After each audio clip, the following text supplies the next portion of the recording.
She appeared from nowhere during John's most introspective ballad, and when the spotlight hit her face, John stopped singing completely. The woman's identity would explain mysteries about John that fans had wondered about for years.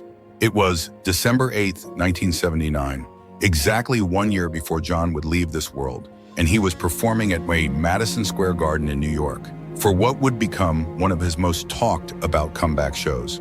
The crowd of 20,000 was electric, and John was in peak form, having already mesmerized the audience with Instant Karma, Give Peace a Chance, and a blistering rendition of Revolution.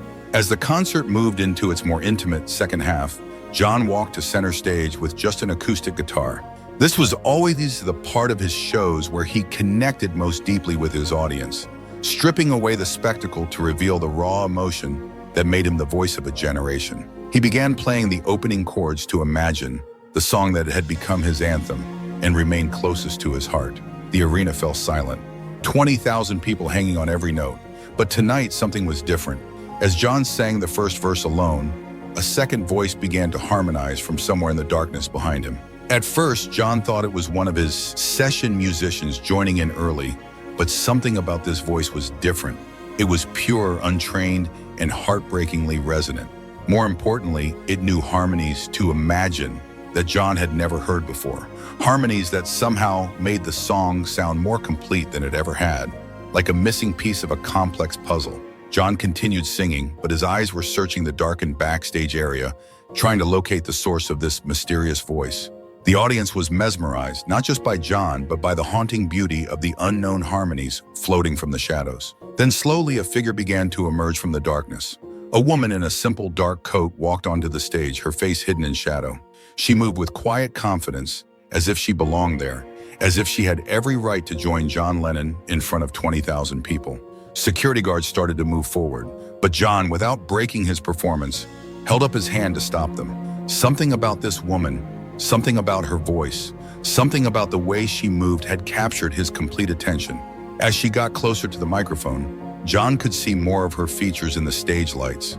She appeared to be in her late 30s or early 40s, with thoughtful eyes that seemed familiar, though he couldn't place where he might have seen them before. When the woman stepped fully into the spotlight, something unprecedented happened. John Lennon, the iconic rebel poet, stopped singing completely and stared at her in shock. His guitar continued playing automatically, his fingers following the familiar chords, but his voice was gone. He looked like he'd seen a ghost. The woman, however, continued singing, "Imagine all the people," with a voice so beautiful and pure that the audience barely noticed John had stopped. Her voice filled the arena, carrying the melody with an emotion that brought tears to thousands of eyes. For about 30 seconds, John just stared at her, his mouth slightly open, his eyes wide with disbelief.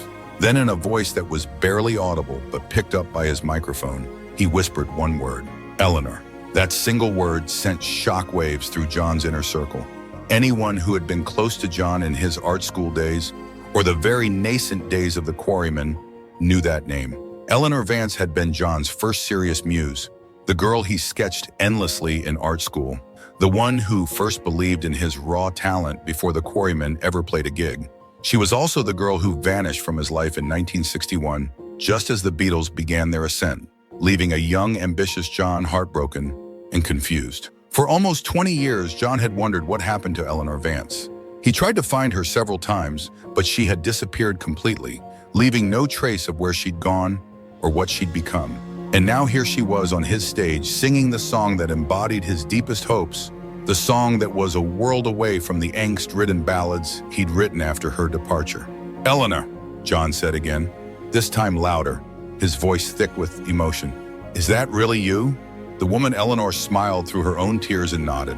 "Hello, John. I've been wanting to hear you sing that song in person for almost 20 years. The audience was confused but captivated.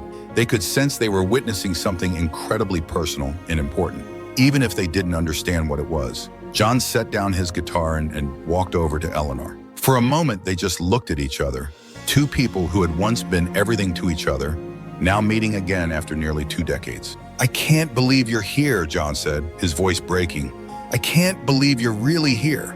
"I've been to a few of your shows over the years," Eleanor said into the microphone, her voice carrying clearly through the arena. Always sat in the back, always slipped away before the end. But tonight I couldn't stay in the shadows anymore.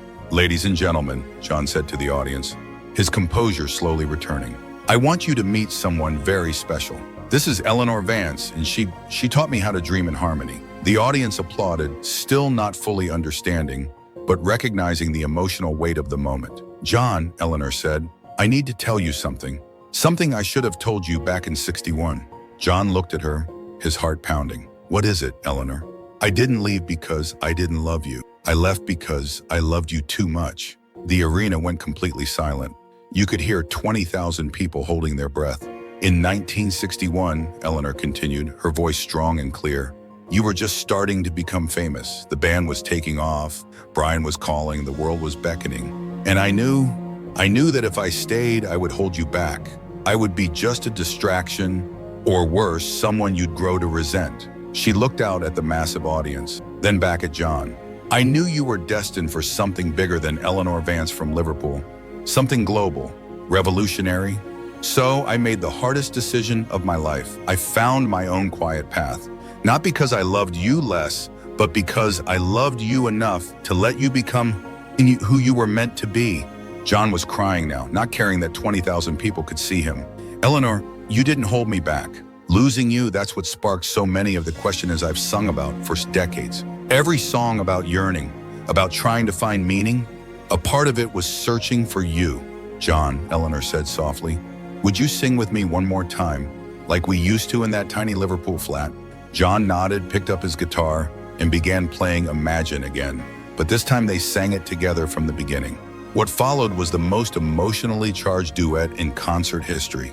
John and Eleanor's voices blended together as if no time had passed at all, as if they were still those young, optimistic artists dreaming about their future together. The audience was mesmerized. Many people were crying, not just because of the beautiful music, but because they could feel the raw emotion, the history, the love and loss that was pouring out of both singers. After the song ended, John looked at Eleanor with all the questions that had haunted him for decades. Did you? Were you happy with your life? Eleanor smiled sadly. I was content. I had 2 beautiful children. My husband was a good man who loved me. But happy? Truly happy? No, John, I don't think I've been truly happy since I let you go. I'm a widow now, Eleanor said. My husband passed away 2 years ago. That's when I started seeking out your music again. I needed to see you, to hear you sing, to remember what hope felt like. John took her hands. Eleanor, I never married anyone else in that way. I mean, Yoko is my soulmate, my partner, the other half of my creative universe. But you were the first whisper of harmony, the one who first opened my eyes to the depth of feeling that music could hold. The audience was completely captivated by this intimate conversation happening in front of them. They understood they were witnessing something incredibly rare, a love story playing out in real time, almost 20 years in the making. John, someone called out from the audience, sing another song together. Other voices joined in, and soon thousands of people were calling for John and Eleanor to continue performing together. John looked at Eleanor. What do you say? Want to help me finish this show? Eleanor smiled, the first completely happy smile she'd worn in over 20 years. I thought you'd never ask. What followed was an hour-long concert within a concert. John and Eleanor performed song after song together, their voices blending perfectly, their chemistry undeniable even after all these years apart. They sang Jealous Guy, and it sounded like a poignant dialogue between 2 souls. They performed Woman, and it felt like a declaration that their love had indeed transcended time. During In My Life, they actually addressed each other through the lyrics in a way that was both heartbreaking and beautiful, acknowledging the changes and the constants. As the evening wound down, John did something that shocked everyone, including himself. Eleanor, he said into the microphone in front of 20,000 people, I have a question for you. The same question I wanted to ask you back in '61. He got down on one knee on the stage, pulling out a simple silver ring he'd worn on a chain around his neck for years, a ring fans had always wondered about. This was a ring I wore in Liverpool, Eleanor, John said. I've kept it since 1961, waiting for this moment. Eleanor Vance, will you marry me? The arena erupted. 20,000 people were on their feet, screaming, crying, cheering for this real-life fairy tale happening before their eyes. Eleanor was sobbing, but she was smiling too. John Winston Lennon, I have been waiting almost 20 years for you to ask me that question. Yes, yes, 1,000 times, yes. What happened next was pure magic. John slipped the ring onto Eleanor's finger, and the entire arena became a massive wedding celebration. 20,000 people singing, cheering, crying happy tears for two people who had found their way back to each other after nearly 2 decades apart. John and Eleanor kissed on stage, and the audience went wild. Grown men were crying, women were throwing flowers onto the stage. It was like the entire city of New York was celebrating the reunion of their beloved icon with his first muse. The story of John and Eleanor's reunion became front-page news around the world. The woman who had vanished from John's life in 1961 had returned in the most dramatic way possible, and their love story captured the imagination of millions. They were married 3 months later in a small ceremony at their Dakota apartment, with only family and close friends present.